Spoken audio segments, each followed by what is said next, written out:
Hello, everyone, and welcome to episode 4 of the Get Literate podcast, 3 books that will take you places. Now, admittedly, I have always been sort of a homebody. Growing up, I never had grand ideas of leaving my hometown and exploring the world. I didn't even know the places that were available to me to travel to. It was just something I didn't even think about.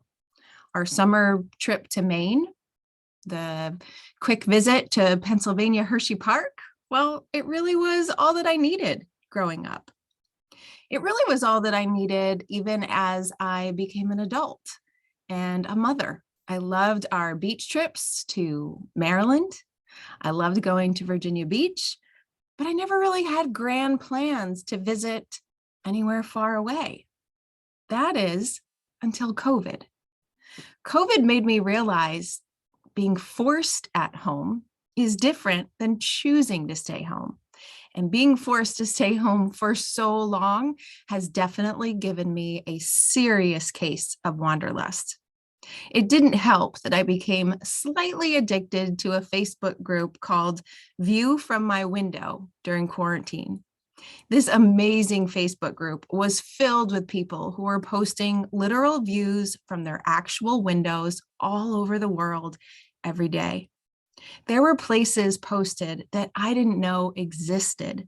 There was beauty posted that I had no idea was even available, especially not to me. That group definitely fueled my wanderlust, and I now have this newfound urge to go anywhere. Unfortunately, that is just not in the cards quite yet, although I do hope to see more travel on the horizon. But since this is a bookish podcast, there is one place that I do travel quite often, and that's through my books. Right? Books take us places. They take us to new locations, new countries, new time zones, new time periods, new ways of living, new cultures, new families.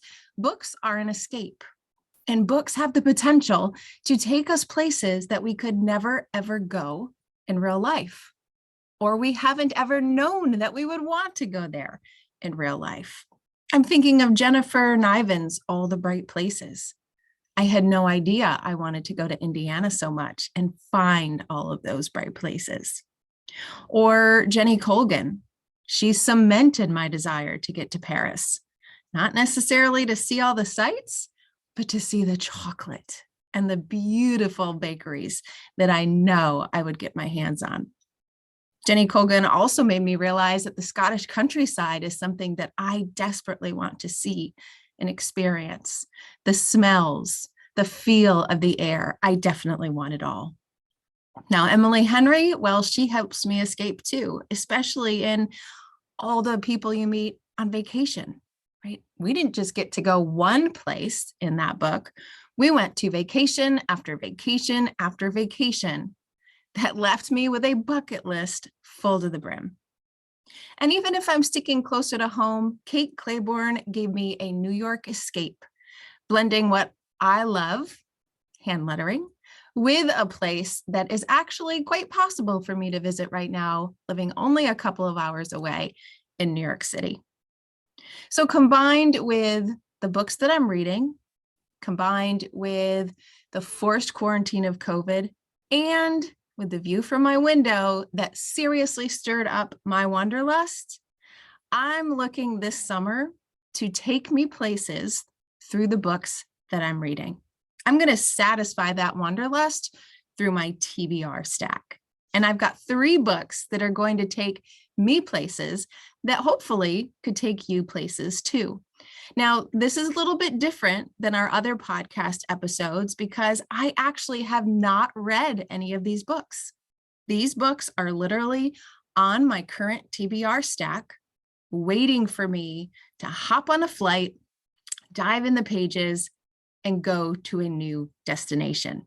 So I'm going to share these 3 books on my TBR stack. I'm going to read the description on Goodreads that got me so excited for it, and end with a little challenge, of course, to help you bring books like this into your own life as well. So up first, book number 1 is first on my TBR list, and that's One Italian Summer by Rebecca Searle. I have always wanted to visit Italy.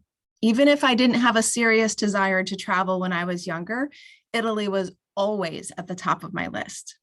And now that I have an Italian husband who would like to visit as well and really dig into the family roots he has there, the whole family is looking forward to one day an Italian vacation.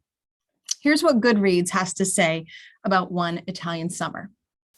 When Katie's mother dies, she is left reeling. Carol wasn't just Katie's mom, but her best friend and first phone call. She had all the answers, and now, when Katie needs her the most, she's gone. To make matters worse, their planned mother-daughter trip of a lifetime looms. 2 weeks in Positano, the magical town Carol spent the summer right before she met Katie's father.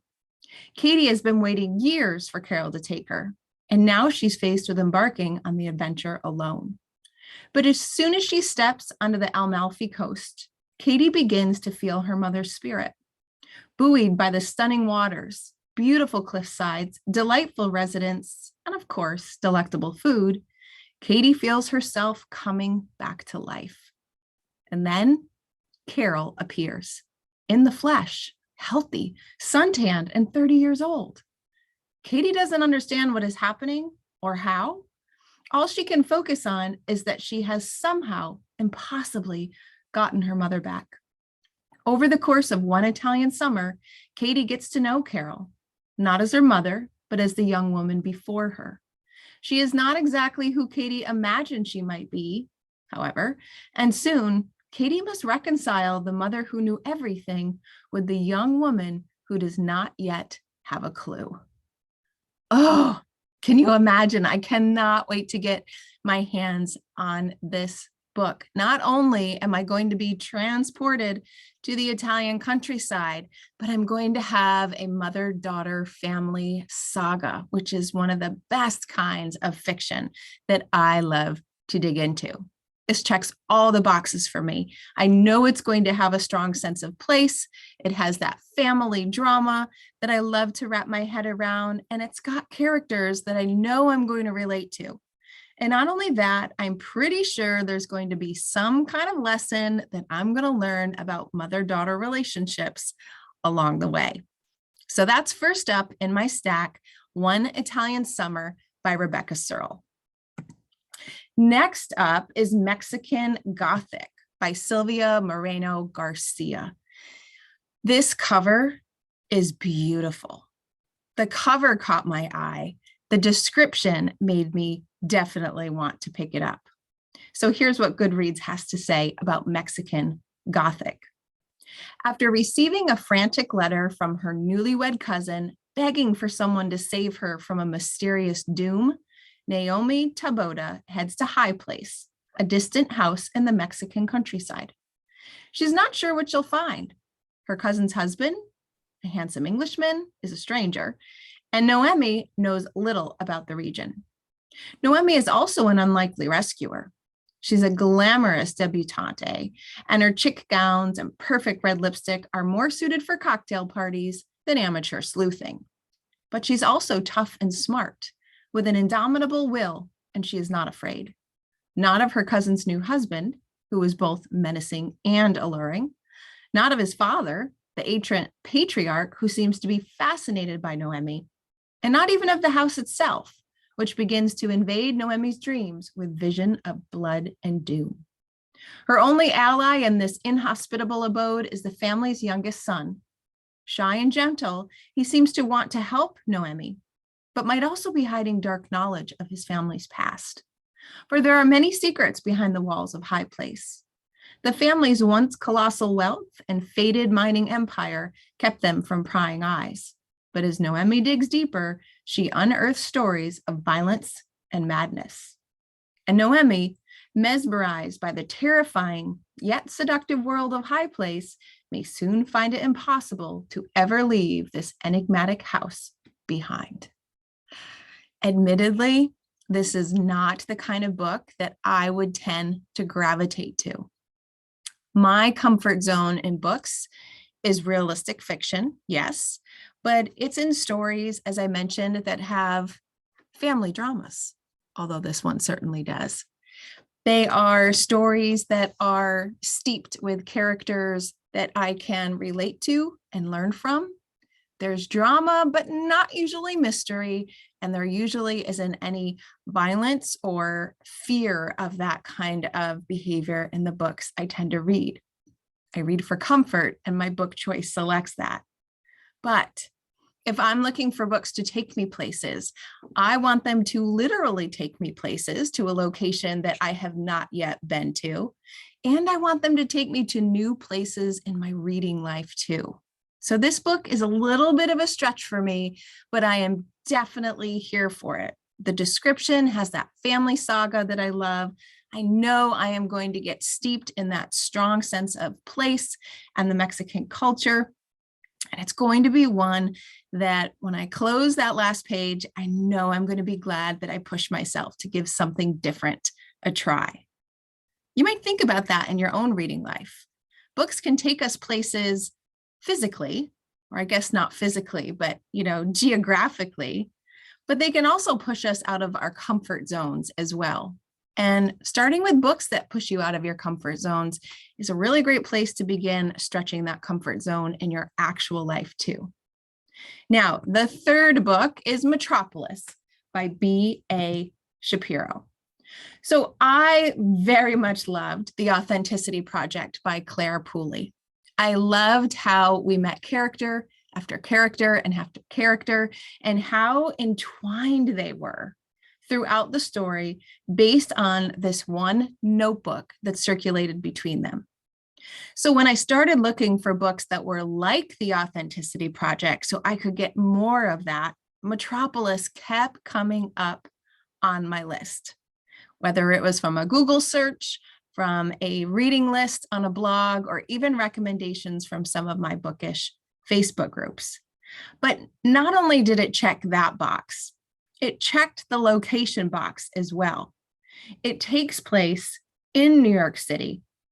And I've heard, because I haven't read it yet, I've heard it definitely has a strong sense of place mixed in with a strong sense of character. So here's the description. In Metropolis, we meet 6 unforgettable characters who would never have met if not for their rental units at Metropolis Storage Warehouse. When a harrowing accident, or is it an accident, occurs in the building, each character is forced to consider their life circumstances. Sergey, a mentally unstable but brilliant street photographer who lives in his unit. Zach, the storage facility owner and ex-drug dealer who purchases Sergey's undeveloped photographs and discovers they contain clues to the mysterious accident. Marta, an undocumented immigrant hiding from ICE in her unit. Liddy, an abused wife and mother who is responsible for the accident, unless she intended it. Jason, a lawyer who has left his big firm and now practices out of his unit. And Rose, the office manager who takes kickbacks to let people live in the facility and has her own disintegrating family to deal with. The characters have different backgrounds. They are different races and religions. They're young and they're not so young. They are rich, poor, and somewhere in the middle. As they dip in and out of each other's stories and struggle to salvage their own lives, as well as discover the truth behind the accident, Metropolis traces how their interlocking narratives connect them and tear them apart. I'm definitely here for this one. I'm not so certain that this one's going to have as strong sense of place as Mexican Gothic and One Italian Summer will, but based on what I've heard from fellow bookish friends, it does entrench you in the big city life. Now, I live nowhere near the big city. Well, I live a couple of hours from New York City, but it's not a place that I get to often. But when I do, I love it. I greatly enjoy the change of pace. And so I'm hoping Metropolis will give me that character focus where all of those lives are intertwining together and we have to figure out how, alongside of immersing me in a different setting that I am not particularly used to. So One Italian Summer is first, Mexican Gothic is second, and Metropolis is third. Those are the 3 books currently on my TBR stack for this summer to take me somewhere else. Now, I always like to suggest how you can bring this theme into your own life. And so the most obvious recommendation is that you can find a location, a destination, an experience, something that you want to have, and find a book that'll help get you there. But we can have even more fun with play on words here. I love book flights. Book flights are sets of books that help you dive deep, whether it's dive deep into a genre, into a topic, into a character, into experience, you name it, you can create a book flight around it. It's modeled after beer flights and wine flights and coffee flights. And Anne Bogle from What Should I Read Next first introduced the term for me, and I loved it. Now, you could almost say this podcast is a series of book flights, right? Each week, I share 3 books that you need to know about. But it's especially relevant to today's episode because we can play with that word flight. Yes, a book flight is a collection of books focused on a common element. But what if we look at it as a book that, will literally put us on a flight to somewhere? We're talking about 3 books that will take us places. So I challenge you to create a book flight, a set of your own 2 or 3 or 4 books that could literally act as a plane flight to take you there metaphorically. So think of a location that you've always wanted to visit.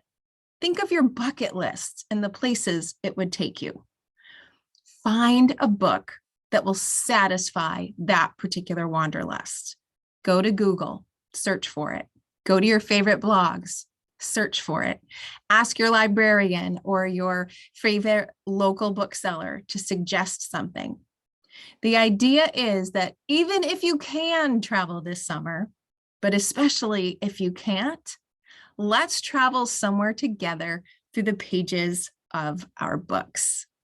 That's what I am here for all summer long. And hopefully it's not only going to satisfy my wanderlust, but it's actually going to give it a kick in the pants too, so that I can make some plans to bring those bookish travel dreams to life, hopefully somewhere in the near future. So that's it for episode 4. If you create your book flight, I would love to see it. You can tag me at @AfinitoLit and your favorite social media platform so that I can grow my TBR list too. Happy reading.